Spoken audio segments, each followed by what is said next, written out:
পরীক্ষায় ভালো রেজাল্ট করার জন্য একটি গুরুত্বপূর্ণ টিপস হলো সেই পরীক্ষার বিগত বছরের প্রশ্নগুলো ভালো করে স্টাডি করা। আর তাই আমি তোমাদের সুবিধার্থে এই সিরিজটা শুরু করেছি, যেখানে আমি মাধ্যমিকের বিগত কয়েক বছরের প্রশ্ন, সমস্ত বিষয়ের প্রশ্ন উত্তর সহ আলোচনা করব। তাই অবশ্যই ভিডিওটি শেষ পর্যন্ত দেখো, উপকৃত হবে অবশ্যই। আজকে আমি আলোচনা করব মাধ্যমিক 2018-তে বাংলা প্রশ্নটা নিয়ে। প্রথম প্রশ্ন দেখো, সপ্তাহে হরিদা বহুরূপী সেজে বাইরে যান কতদিন? এর উত্তর হবে 1 দিন। সেকেন্ড প্রশ্ন, তপনের মেসোমশাই কোন পত্রিকার সম্পাদককে চিনতেন? এর উত্তর হবে সন্ধ্যাতারা। পরের প্রশ্ন, দয়ার সাগর পরকে সেজে দি নিজে খাইনে, বক্তা হলেন কে? এটার উত্তর হবে জগদীশবাবু। পরের প্রশ্ন, সমুদ্র নৃপতি সুতা কে? এর উত্তর হবে পদ্মা। 5 দাগের প্রশ্ন, আয় আরও বেঁধে বেঁধে থাকি কবিতাটি কবির কোন কাব্যগ্রন্থের অন্তর্গত? এর সঠিক উত্তর হবে জলই পাষাণ হয়ে আছে।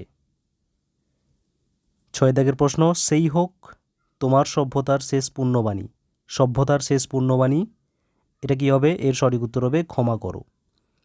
7 দাগের প্রশ্ন, সেন্সিটাইজড পেপার এর অনুবাদ কি লিখলে ঠিক হয় বলে প্রাবন্ধিক মনে করেছেন? এর সঠিক উত্তর হবে সুগ্রাহী কাগজ।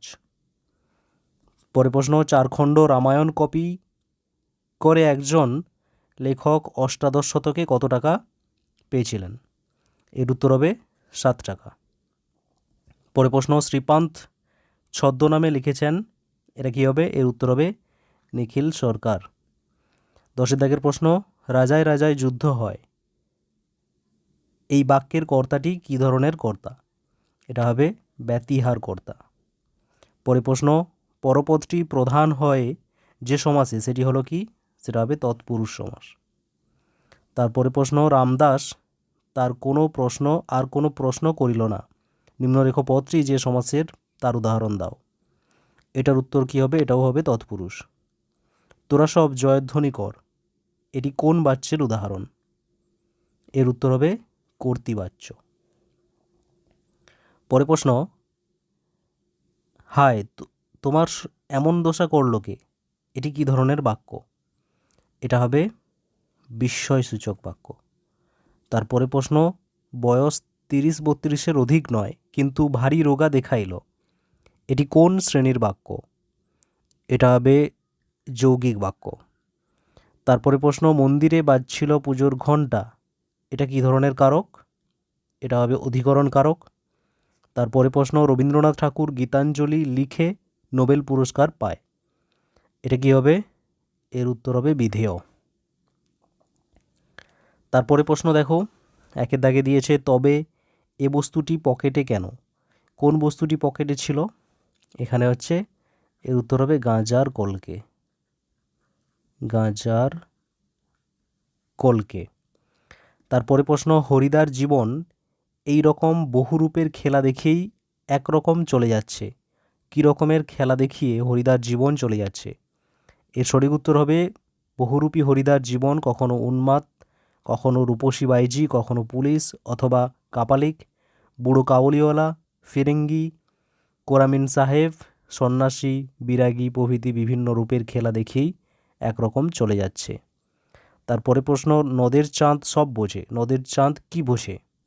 এর সঠিক উত্তর কী হবে? নদের চাঁদ বোঝে যে স্টেশন মাস্টারের দায়িত্বপরায়ণ জীবিকা এবং সংসারের প্রতি কর্তব্যে 30 বছর বয়সে নদীর জন্য ব্যাকুলতা তার বেমানান।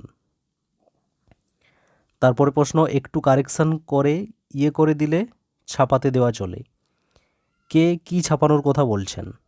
এর উত্তর হবে জ্ঞানচক্ষু গল্পে বর্ণিত তপনের ছোট মেশো তপনের ভর্তি হওয়ার অনুভূতি ও অভিজ্ঞতা নিয়ে লেখা গল্পটি ছাপানোর কথা বলেছেন।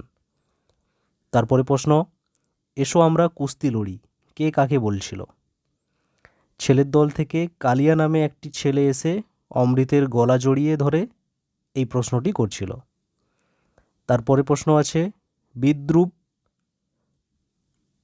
করছিলে ভীষণকে, কিভাবে বিদ্রূপ করছিল?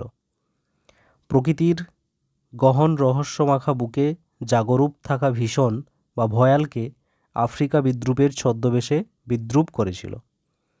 তারপরে প্রশ্ন, কে কবে শুনেছে পুত্র ভাসে শিলা জলে, বক্তার এমন মন্তব্যের কারণ কি? এর উত্তর হবে, শিলা যেমন জলে ভাসতে পারে না, তেমনি নিসারণে মেঘনাদ কর্তৃক পরাজিত ও নিহত রামচন্দ্রের পুনর্জীবন লাভের ঘটনাও অলৌকিক, অবাস্তব। দৈব ছলনার বিস্মৃত রাবণের নিদারুণ হতাশা ব্যক্ত হয়েছে এই প্রশ্নে। পরে প্রশ্ন, ওরে এই স্তব্ধ চরাচর, চরাচর স্তব্ধ কেন?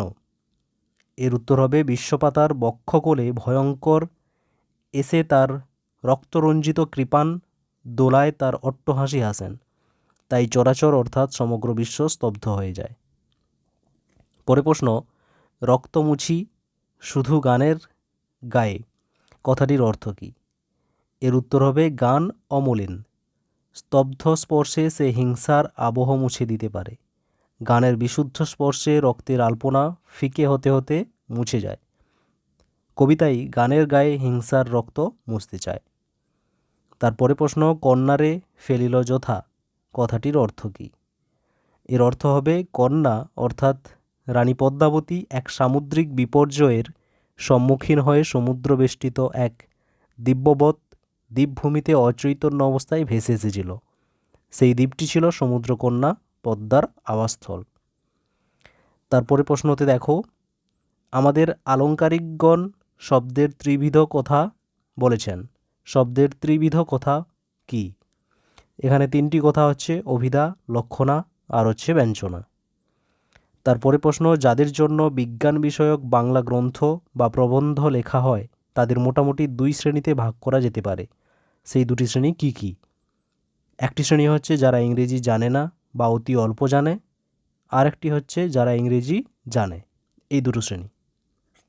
পরে প্রশ্ন, দুজন সাহিত্যিকের নাম করো যাদের নেশা ছিল ফাউন্টেন পেন সংগ্রহ করা। এর উত্তর হবে, একজন হচ্ছে শৈলজানন্দ মুখোপাধ্যায় আর একজন শরৎচন্দ্র চট্টোপাধ্যায়।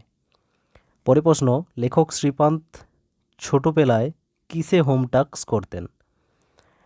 এটার উত্তর হবে, কলাপাতা কেটে কাগজের মতো আকৃতি বানিয়ে শ্রীপান্ত শৈশবে হোম টাস্ক করতেন। তারপরে প্রশ্ন আছে, নির্দেশক বাক্যের একটি উদাহরণ দাও। এটার উত্তর হবে, বিকাশ ভালো কাজ করেছে। এরকম অন্য কোনো হতে পারে। তারপরে শব্দ বিভক্তির একটি উদাহরণ দাও।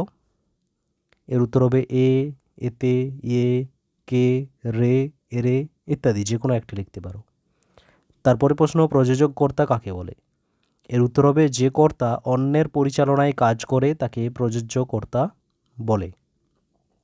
পরে প্রশ্ন, নিম্নরেখ শব্দটির কারক ও বিভক্তি নির্ণয় করো। কহ দাসে লঙ্কার কুশল, এখানে কুশল হচ্ছে কি কর্মকারকে শূন্য বিভক্তি। পরে প্রশ্ন, সম্বন্ধ পদ কাকে বলে? এর উত্তর হবে, বাক্যের অন্তর্গত যে পদ বা পদগুলোর সঙ্গে সমাপিকা ক্রিয়ার কোনো অর্থ সম্পর্ক বা সাক্ষাৎ সম্পর্ক নেই, কিন্তু কোনো বাক্যের কোনো বিশেষত বা সর্বনাম পদের সঙ্গে সম্পর্ক আছে তাদের সম্বন্ধ পদ বলে। পরে প্রশ্ন, গৌর অঙ্গ যাহার, ব্যাস বাক্যটি সমাসবদ্ধ করে সমাসের নাম লেখো। এটা হবে কি গৌরাঙ্গ, আর সমাস হবে বহু ব্রীহি সমাস। তারপরে প্রশ্ন, কর্মকর্তৃবাচ্য কাকে বলে? এর উত্তর হবে, যে বাচ্যে কর্তা অনুপস্থিত থাকে এবং কর্মই কর্তারূপে প্রতীয়মান হয় তাকে কর্মকর্তৃবাচ্য বলে। তারপরে প্রশ্ন, বাবুটির স্বাস্থ্য গেছে কিন্তু শখ 16 আনাই বজায় আছে। এটাকে সরল বাক্যে পরিণত করতে হবে। সরল বাক্যে পরিণত করলে এভাবে হবে, বাবুটির স্বাস্থ্য গেলেও শখ 16 আনাই বজায় আছে। তারপরে প্রশ্ন, আর কোনো ভয় নেই, এটাকে প্রশ্নবোধক বাক্যে পরিবর্তন করতে হবে। এটা উত্তর হবে, আর কোনো ভয় আছে কি? তারপরে প্রশ্ন, বুড়ো মানুষের কথাটা শুনো, এটাকে কর্মবাচ্যে পরিণত করতে হবে। এর উত্তর হবে, বুড়ো মানুষটার কথা তোমার দ্বারা শোনা হোক। ওকে, এরপরে 3 মার্কের প্রশ্ন আছে, তোমরা দেখে নাও। আর এই প্রশ্নের লিখিত যদি তোমরা চাও, লিখিতভাবে দেওয়া আছে, ডেসক্রিপশানে আমি লিঙ্ক দিয়ে রাখবো, সেখান থেকে তোমরা এটাকে লিখিতভাবেও পড়তে পারো। আর আশা করি এই ভিডিও থেকে তোমরা অবশ্যই উপকৃত হবে। যদি ভিডিও ভালো লেগে থাকে তাহলে অবশ্যই লাইক, কমেন্ট, শেয়ার ও সাবস্ক্রাইব করো। আসছি পরের ভিডিওতে পরের কোশ্চেন নিয়ে। ভালো থেকো, পড়তে থাকো। All the best.